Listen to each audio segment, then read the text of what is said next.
అందరికీ నమస్తే, welcome to Q news. నేను రాజు. తెలంగాణలో యూరియా కొరత లేదని ప్రభుత్వం చెబుతున్న క్షేత్రస్థాయిలో రైతులు ఇబ్బంది పడుతున్నారు. మంత్రి సమీక్షలు నిర్వహిస్తున్న గ్రామాల్లో రైతులు తెల్లవారుజామునే చలిలో క్యూ లైన్లో నిలబడాల్సిన పరిస్థితి నెలకొంది. పంపిణీ వ్యవస్థలో లోపాలే రైతులకు సకాలంలో ఎరువులు అందకపోవడానికి కారణమని విశ్లేషకులు భావిస్తున్నారు. తెలంగాణలో యూరియా కొరత లేదని ప్రభుత్వం నొక్కి చెబుతున్న క్షేత్రస్థాయిలో రైతుల అవస్థలు మాత్రం తగ్గడం లేదు.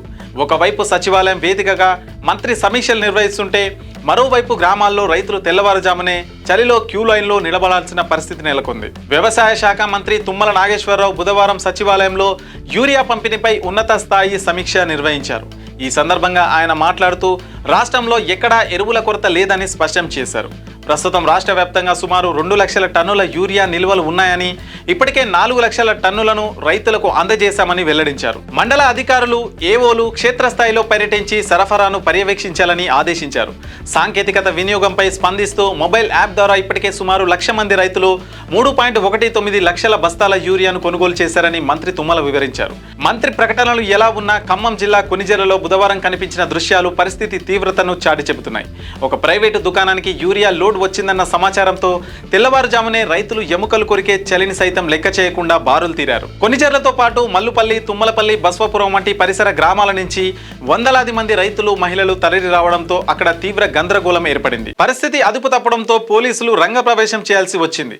సిఐ వెంకటప్రసాద్, ఎస్ఐ సూరజ్ ఆధ్వర్యంలో అధికారులు రైతులకు కూపన్లు పంపిణీ చేసి నిల్వ ఉన్న బస్తాలను క్రమ పద్ధతిలో అందజేశారు. ప్రభుత్వం వద్ద నిల్వలు ఉన్నా రైతులకు సకాలంలో అందకపోవడానికి పంపిణీ వ్యవస్థలో లోపాలే కారణమని విశ్లేషకులు భావిస్తున్నారు.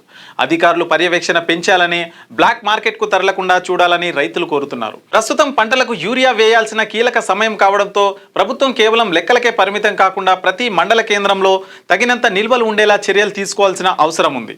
లేని పక్షంలో సామాన్య రైతులు మరింత ఇబ్బందులకు గురయ్యే ప్రమాదం ఉంది. మీ వ్యాపారం అభివృద్ధి కావాలని కోరుకుంటున్నారా? అయితే వెంటనే క్యూ న్యూస్ని సంప్రదించండి. Schools, colleges, banks, shops, office promotions, land promotions, political promotions, restaurant promotions, hospital promotions, పుట్టినరోజు వేడుకలు, శుభకార్యాలు, వ్యాపారాలు ఏవైనా, సందర్భం ఏదైనా ఇప్పుడే క్యూ న్యూస్ ద్వారా తెలియజేయండి. మీ వ్యాపారాన్ని అభివృద్ధి చేసుకోండి.